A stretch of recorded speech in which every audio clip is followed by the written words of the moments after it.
My name is Judith Lichtman, and for 30 years I was the head and president of a wonderful women's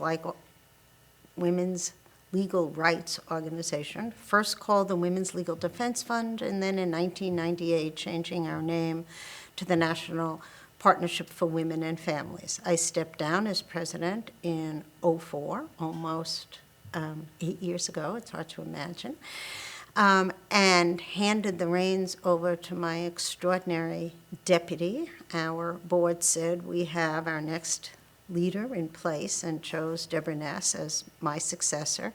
I then became senior advisor, taking on very different responsibilities, leaving for a couple of years, for the most part, keeping my senior advisor hat all the way along, and have came back a little over 3 years ago, '09, full-time as senior advisor. I'm also in a very unique kind of role that I remained on the board of the partnership.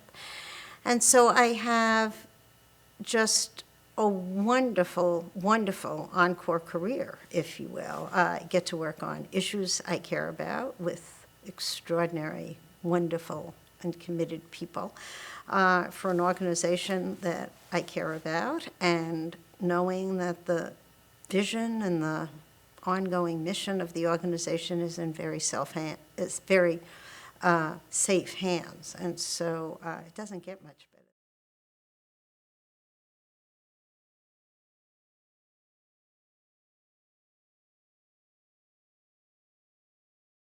I wasn't too interested in women's issues. I had paid my dues of $15 a year, as I remember, because the organization had been started by my friends, and I wanted to show my support, but not because I wanted to use my own personal energies that way. It was the summer of '74. I had a 2-year-old. I was thinking of taking the summer off. Had just left another job that required too much travel. And she prevailed upon me, mostly using my husband as a good, not shield, but cudgel, I guess.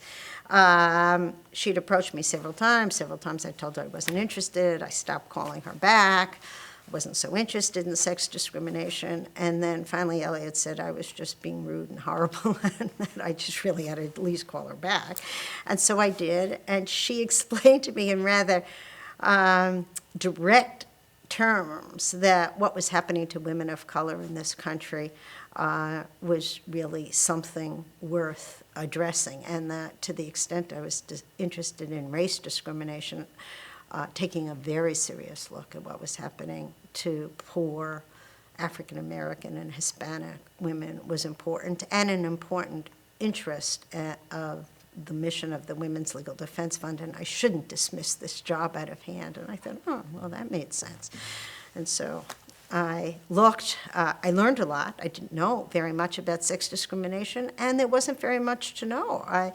When I took the job in July of '74, Roe v. Wade had been decided 18 months before.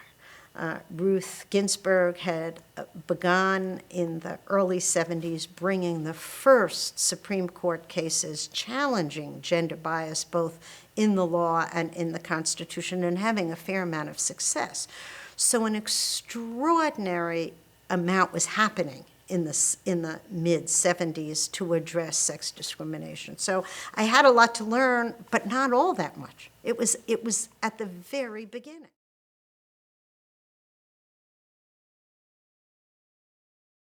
Young women could not imagine that contraception was not going to be legally available. And so at some point, you appear to be Chicken Little and the sky is falling. You appear ridiculous, some old crone who keeps saying, oh, they're really after contraception, but they're really not. And lo and behold, we get this gift. The anti-choice people really are after contraception, just like I thought they were. But who ever thought that they'd be so stupid as to really go after it? And what that said to young women as it fits in a war on women frame is, oh my God, they really are after contraception. Whether it is who pays for it in private plans, private health insurance plans, or whether or not it is legally available.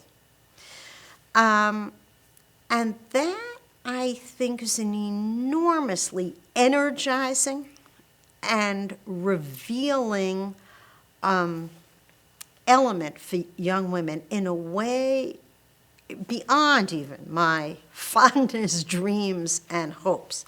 And I think what's important about contraception, and to some extent abortion rights as well, but certainly contraception, is the straight and direct line between a woman choosing to use contraception directly impacts the economic choices of that family. When and under what circumstances to have children affects your job choices, your education choices, and without being able to control, literally control, your reproductive rights, your ability to be an economic contributor to the family is significantly diminished.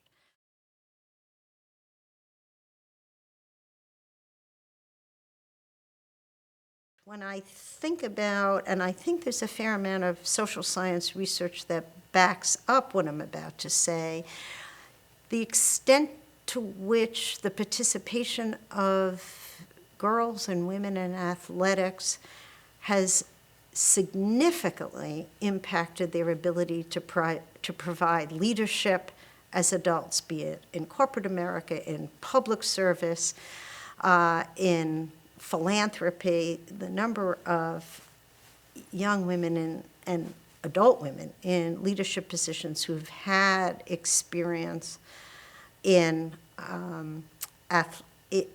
athletics that, but for Title IX, they would not have had, is extraordinary. I want to say one more thing about athletics and then move to something else about Title IX that I don't want to forget, which is without young girls participating in sports, they have very few opportunities for figuring out how you lose, pick yourself up, do not wallow in that loss, and be the best you can almost immediately, because you have another practice, another scrimmage, another game tomorrow.